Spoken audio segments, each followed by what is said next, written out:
This is the MeteoMark Weather Show. This is a special edition ongoing winter weather coverage here. Take a look at the east portion of the United States here with precipitation. A lot of this will be in the form of frozen precipitation here across the southeast here, across Atlanta over to the Carolinas. A lot of this will fall as freezing rain. Not very good news. Heading up towards portions of the eastern portion of the United States, a lot of this will fall as snowfall. Here on the west coast, not too bad. However, you did see a very rough weekend with that system, with lots of lowering snow levels and quite a bit of in the form of rain.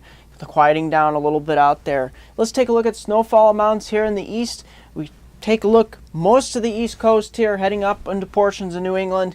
This will be a very long duration event, extending up through portions of you can see heavy accumulations, extreme northeast Georgia, northwest South Carolina, and extending up towards portions of north central North Carolina, heading up through central and northern Virginia.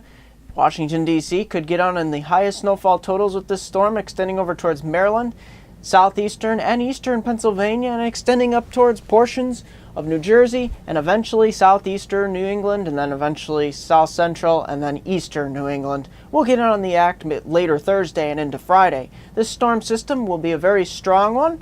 However, it's not going to be a blizzard of 93 type scenario.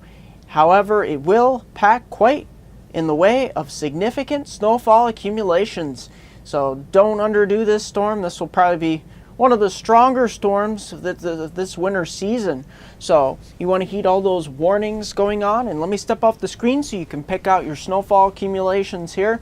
As you can see, there's a great gradient, especially on the northwest side of the system here, where we have the snowfall cutoff. You go from a foot of snow to just 30 miles or 40 miles northwest. You'll really get into, you can see here, almost no snow. So keep that in mind when you're traveling. Let's take a look at those ice storm totals across the southeast here. This is very concerning, from Atlanta extending over towards portions of South Carolina and a southern portion of North Carolina. This is where we could get in on some 1/2 to 3/4 of an inch amounts.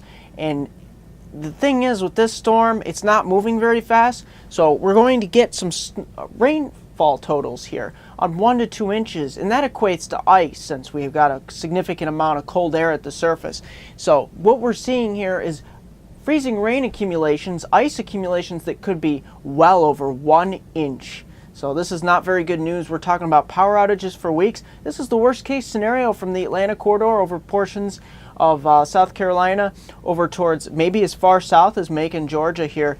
Maybe not that far south, but just north of Macon, extending over towards the eastern portion of Georgia, South Carolina, and North Carolina, north of Charleston. This is where the areas where we could be getting significant icing occurring. Let's take a look at that outlook here for extending on into your later Wednesday.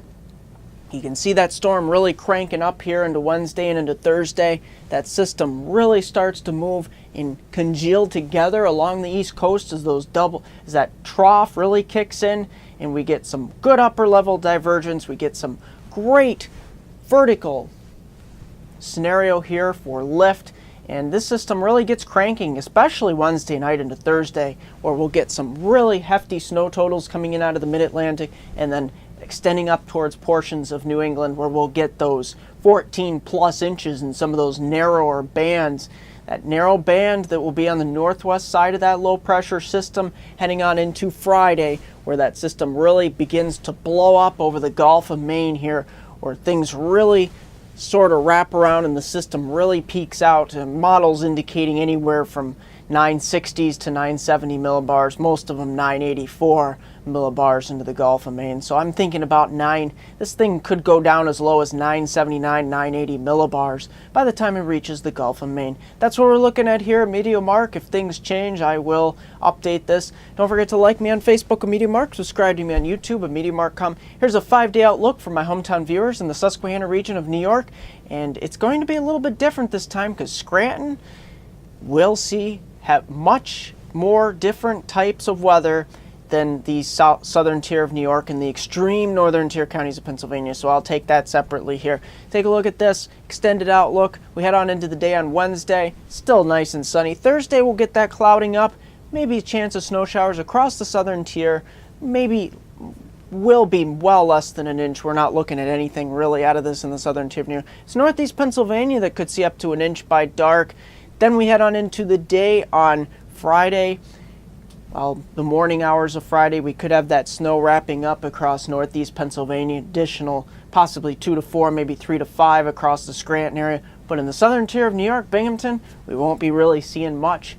For that reason, the storm will be just a little bit too far south and east, out of our reach, across extreme northern tier counties of Pennsylvania and the southern tier of New York. Heading on into the weekend, we start to see promising signs of a warm-up into the mid to upper 30s. That's going to do it here at MeteoMark.